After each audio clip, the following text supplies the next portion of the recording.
নমস্কার বন্ধুরা, তিয়াসাজ রেসিপিতে সকলকে স্বাগত জানাই।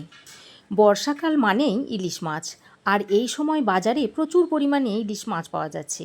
তাই আজ আমি নিয়ে চলে এসেছি সবার প্রিয় আলু বেগুন দিয়ে ইলিশ মাছের পাতলা ঝোলের রেসিপি। এটা গরম ভাতের সাথে খেতে ভীষণই ভালো লাগে।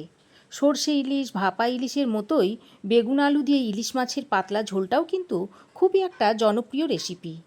বানানো যেমন সহজ, তেমনি খেতেও ভীষণ ভালো লাগে। বাঙালি বাড়িতে বর্ষার সিজনে বেগুন ইলিশের ঝোল হবে না, এটা হতেই পারে না। বেগুন আলু দিয়ে ইলিশ মাছের পাতলা ঝোলের রেসিপিটা অনেকে অনেকভাবে বানিয়ে থাকেন, তবে আমি কিভাবে আমার বাড়িতে বানাই সেটাই আজকে আপনাদের সঙ্গে শেয়ার করতে এসেছি। তাহলে চলুন আর দেরি না করে ঝটপট দেখে নেওয়া যাক বেগুন আলু দিয়ে ইলিশ মাছের পাতলা ঝোলের রেসিপিটা। প্রথমেই আমি রেসিপিটা বানানোর জন্য এখানে একটা মাঝারি সাইজের বেগুন নিয়েছি। এবারে বেগুনের দু মুখ কেটে বাদ দিয়ে তারপর বেগুনটাকে দুভাগে ভাগ করে নিচ্ছি।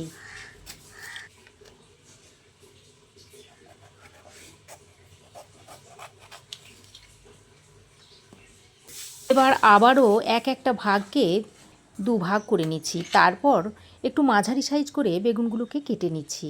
খুব বেশি ছোট করে কাটবো না, খুব বেশি ছোট করে কাটলে বেগুনগুলো আবার গলে যাবে। ভাপা ইলিশ, সর্ষে ইলিশ, ইলিশ মাছের পাতুরি সবই তো খেয়েছেন। যদি বেগুন আলু দিয়ে ইলিশ মাছের ঝোলের রেসিপিটা খেয়ে না থাকেন, তবে অবশ্যই একবার বানিয়ে খেয়ে দেখবেন। খুবই খেতে ভালো লাগে, আশা করছি আপনাদেরও ভালো লাগবে। দেখুন, বেগুনগুলো কেটে আমি একটা প্লেটের মধ্যে তুলে নিয়েছি, আর সঙ্গে দুটো মাঝারি সাইজের আলুকে এরকম মোটা মোটা লম্বা করে কেটে নিয়েছি।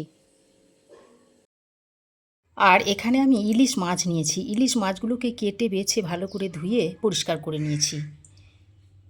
ইলিশ মাছের মধ্যে পরিমাণ মতো নুন আর হলুদ মাখিয়ে নেব।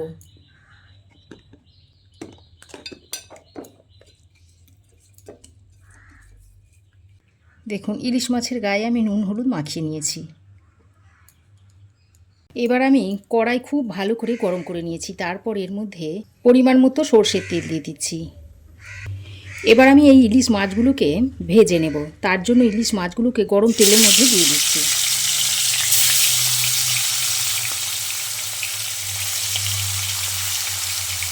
একসঙ্গে খুব বেশি মাছ আমি দেবো না, তাহলে মাছগুলো ভাজতে গিয়ে ভেঙে যাবে। অনেকেই ইলিশ মাছ না ভেজেই রান্না করেন, কিন্তু আমি আজকে একটু হালকা করে মাছটাকে ভেজে রান্না করছি। আর ইলিশ মাছ খুব বেশি কড়া করে ভাজলে কিন্তু খেতে ভালো লাগবে না।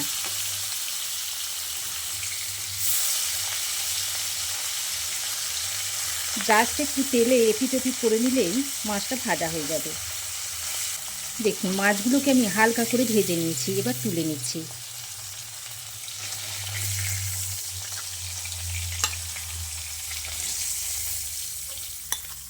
এবার আমি বাকি দু পিস মাছও ভেজে নিচ্ছি।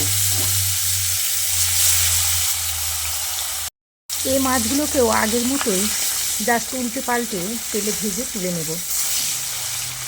দেখুন, এগুলোও ভাজা হয়ে গেছে। এবার এগুলোকেও তুলে নেব।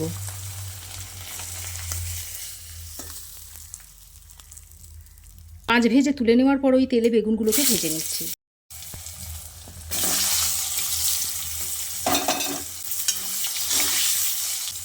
বেগুনগুলোকেও একটু লাল করে ভেজে নেব। দেখুন, বেগুনগুলোও ভাজা হয়ে গেছে। এবার বেগুনগুলোকে তুলে নিচ্ছি।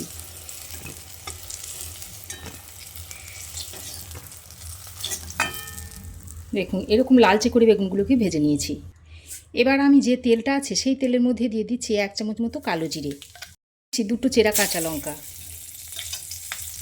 তারপর ফোড়নটা কিছুক্ষণ ভেজে নিয়ে এর মধ্যে দিয়ে দিচ্ছি একটা কুচিয়ে নেওয়া পেঁয়াজ।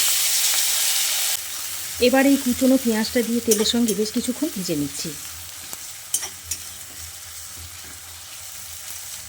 দেখুন, পেঁয়াজটা বেশ হালকা করে ভেজে নিয়েছি, আর পেঁয়াজের একটু হালকা কালারটা চেঞ্জ হয়ে এলেই এবার আমি এর মধ্যে এখানে আমি রসুন আর পেঁয়াজ একসঙ্গে বেটে নিয়েছি, সেটা দিয়ে দিচ্ছি।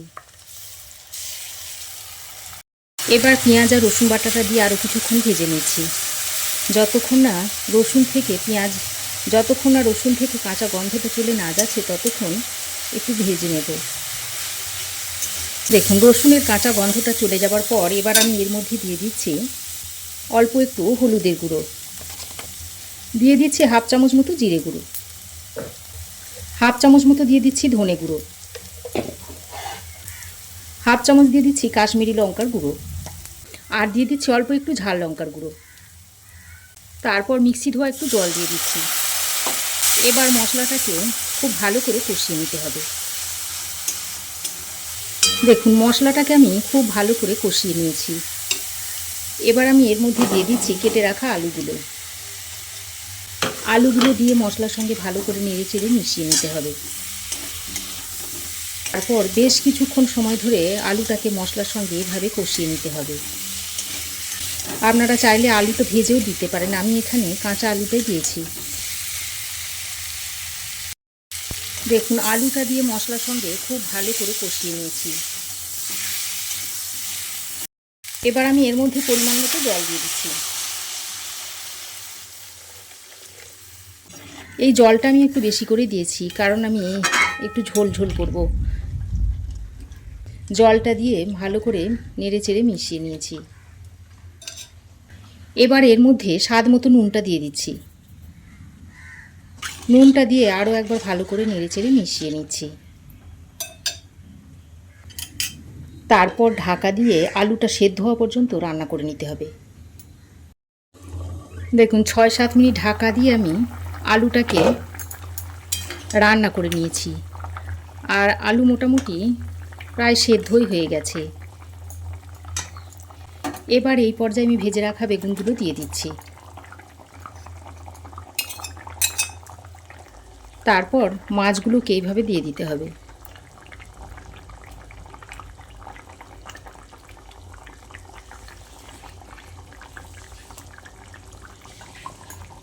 মাছের বাটিতে যে তেলটা ছিল সেটাও দিয়ে দিলাম, আর কয়েকটা চেরা কাঁচা লঙ্কা দিয়ে দিচ্ছি। তারপর ঢাকা দিয়ে আবারও ২-৩ মিনিট রান্না করে নিচ্ছি। এর ফলে আলুটা আর যেটুকু সেদ্ধ হতে বাকি আছে সেটাও সেদ্ধ হয়ে যাবে, আর মাছটাও ভালোভাবে রান্না হয়ে যাবে। দেখুন বন্ধুরা, আরও ২-৩ মিনিট আমি ঢাকা দিয়ে রান্না করে নিয়েছি, আর রান্নাটা দেখুন একেবারে পরিবেশন করার জন্য রেডি হয়ে গেছে। দেখুন আলু ভালোভাবে সেদ্ধ হয়ে গেছে। এবার গ্যাসের ফ্লেম বন্ধ করে তরকারিটা আপনাদের সার্ভ করে দেখাচ্ছি। দেখুন আরও ২-৩ মিনিট রান্নার পর স্ট্যান্ডিং টাইমে রেখে দিয়েছিলাম, তারপর ঢাকাটা খুলে এবার আপনাদের তরকারিটা দেখাচ্ছি। বন্ধুরা, বর্ষার শেষে ইলিশ চলে যাবার আগে একবার আপনারা এইভাবে ইলিশ দিয়ে আলু বেগুনের পাতলা ঝোলটা বানিয়ে খেয়ে দেখুন, আর কেমন হয়েছে অবশ্যই কমেন্ট করে জানান। আশা করছি আমার এই আজকের রেসিপি আপনাদের ভালো লেগেছে। ভালো লাগলে একটা লাইক, শেয়ার ও কমেন্ট করবেন। পাশে থাকা বেল আইকনটা অবশ্যই প্রেস করে দেবেন। আর আমার চ্যানেলে যদি নতুন হয়ে থাকেন তো প্লিজ চ্যানেলটাকে সাবস্ক্রাইব করার অনুরোধ রইল। আজ এ পর্যন্তই। আবার দেখা হবে নতুন কোনো রেসিপি নিয়ে নেক্সট এপিসোডে। সে পর্যন্ত ভালো থাকবেন, সুস্থ থাকবেন। ধন্যবাদ।